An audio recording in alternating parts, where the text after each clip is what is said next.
o presidente Lula, que não está numa fase, digamos assim, muito boa com Marina Silva, depois que viu seu ministério desidratado e outras MPs passarem em relação ao meio ambiente, resolveu fazer um aceno ali para Marina Silva e para o Ministério, né, do Meio Ambiente como um todo, e diz o seguinte, eu vou ler, tem uma matéria aqui da Folha, se você puder aí colocar aí, para a gente dar o devido crédito. Então, o presidente Lula anunciou o texto final do novo Plano de Ação para a Prevenção e Controle do Desmatamento na Amazônia Legal, um dos eixos mais aguardados da política ambiental do governo petista. O plano estabelece as diretrizes para a proteção da floresta amazônica nos próximos 4 anos e chega agora à sua 5ª versão. Ambientalistas costumam afirmar que, para cumprir essa meta, que é considerada ousada, a meta é alcançar desmatamento zero até 2030.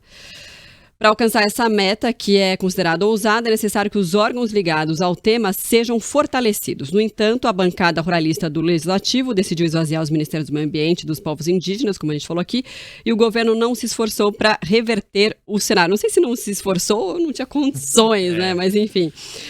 E aí, a gestão do Cadastro Ambiental Rural, que é um instrumento para controlar terras privadas e conflitos em áreas de preservação, por exemplo, saiu do guarda-chuva de Marina e foi para a pasta da Gestão e Inovação em Serviços Públicos. Mais uma derrota aí para o Ministério do Meio Ambiente. E dentre as principais medidas é já interditar áreas que já foram que foram desmatadas de forma ilegal. Então, metade dessas áreas seriam interditadas. Ou seja, o que as pessoas fizeram o que elas estão produzindo, né, nessas áreas, a área vai estar bloqueada, vai estar interditada. Talvez essa seja a meta mais ousada ali desse programa todo que foi anunciado. Eu vi aqui, olha, que são 12 objetivos estratégicos divididos em 4 eixos principais. Fomento a atividades produtivas sustentáveis, monitoramento e controle ambiental, ordenamento fundiário e territorial e infraestrutura ambientalmente sustentável. Seriam esses 4 pontos. Diz que hoje a Marina estava felicíssima, muito contente com essa cerimônia que aconteceu hoje, comemorando o Dia do Meio Ambiente. Ela estava muito feliz porque foi um grande evento com a presença do Lula, ele claramente querendo prestigiá-la, querendo dar essa força que ela merece, né? E porque a gente sabe que o governo internacionalmente ele está muito calcado e com essa promessa muito explícita de ser um país realmente que controla e que respeita o seu meio ambiente, as políticas sustentáveis. O Lula já foi ele mesmo nas reuniões aí no mundo, já querendo de novo mostrar, cheguei à liderança do meio ambiente. Então, quer dizer, eles precisam dar uma resposta, né? Então... ele reiterou hoje, no discurso de hoje, inclusive, o compromisso dele de reassumir essa liderança. E para isso não é fácil, né? Tem não só toda a reconstrução, né, desses órgãos de fiscalização ambientais, IBAMA, ICMBio, né? E ainda tem uma outra, né, efeméride trágica, né, que é 1 ano da morte do Bruno Pereira e do Dom Phillips também, que completou hoje. Enfim, foi lembrado no discurso também do Lula. E aí, se a gente for conectar o nosso primeiro assunto com este assunto agora, olha a diferença, né, de uma linha super bem traçada, porque é uma pessoa que trabalha nisso a vida toda, como a Marina Silva, não a vida toda, mas desde que entrou na política com essa área ambiental, né, esse plano que você falou, o PCDAM, que é o plano de combate ao desmatamento na Amazônia Legal, a preparação dele vem desde a transição. Eles já sabiam, todos o pessoal que estava no entorno da Marina, o que queriam fazer com isso.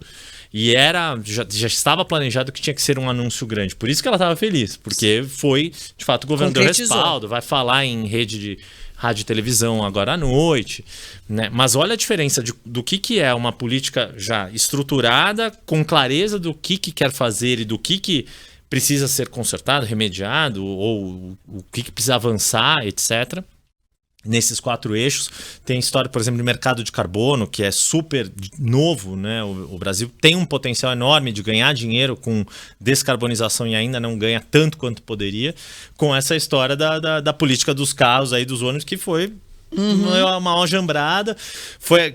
Teve que ser anunciada às pressas para coincidir lá com o Dia da Indústria, no fim de maio, e mesmo assim ainda tá com dificuldade de parar em pé. Não, e outra história que agora eu me lembrei foi a história da Petrobras, né? Querendo fazer a exploração do petróleo ali no Amapá. Ainda vai ter uma série de vai ter muito pano para manga, mas que o IBAMA negou, e aí gerou um mal-estar interno entre os ministérios do Meio Ambiente e de Minas e Energia. A Petrobras pediu de novo, agora vamos ver o que vai dar. Mas é algo que o presidente Lula também tirou um pouco o corpo fora, né? Ah, não sei, se for tecnicamente inviável, mas não acredito que está muito longe, né? Ele falou um negócio assim, está muito longe, 500 quilômetros, acho que não vai dar problema técnico, não. Né? Então, assim, eu acho que também tem mais essa questão que vem junto a essa tensão no meio ambiente para Marina Silva. E o próprio questionamento, né? Mas estamos explorando, vamos investir em explorar petróleo mais, em achar petróleo, quer dizer, nós estamos falando em energia limpa. E outra coisa que eu me pergunto, o pré-sal, né? Incrível, pré-sal maior do não sei o quê. A argumentação, foi vendido, ok, né? Há quem concorde, há quem não concorde. Os estados que recebem os royalties milionários, como é que tá a vida lá? Melhorou? Melhorou pra você? O que mudou? Bom, basta dizer que o Rio de Janeiro é um dos estados que mais recebe royalties. Né? O que mudou? Sabe que é muito engraçado? Você falou isso e eu lembrei de uma reportagem que eu fui fazer. Eu tava no UOL na época, era uma eleição municipal, a gente foi viajar a várias cidades pequenas. E uma delas foi Presidente Kennedy, que é no Espírito Santo, que é uma das cidades que mais recebe royalties do petróleo no Brasil, né? Falando em cidade. E aí a gente chegou lá, gente, era uma coisa assim tão absurda a situação da cidade, uma cidade minúscula que recebe uma quantidade absurda de royalties. Ela não sabe o que fazer com dinheiro, né? Não, assim, não chega pra todo mundo, menos pra população, entendeu? Assim, eles não tinham saneamento básico. Imagina. 5 prefeitos tinham passado pela prefeitura, acho que foi isso em 2012, né, eleição de 2012, pela prefeitura, com a mesma questão de desvio de verba, não sei o quê. Então, assim, você fala, meu Deus do céu, só um parênteses aqui na história que eu me lembrei disso, eu achei muito curiosa.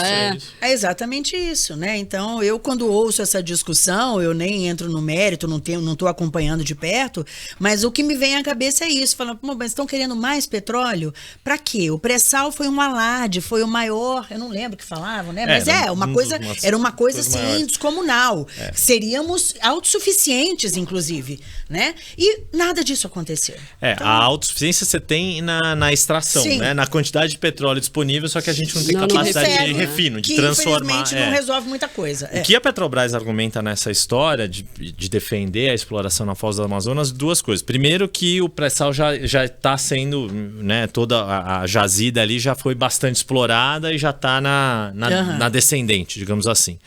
O segundo ponto é que, sim, quer começar um processo de transição energética, mas ainda vai ter mais uns 15, 20 anos de uso do petróleo no mundo, crescente.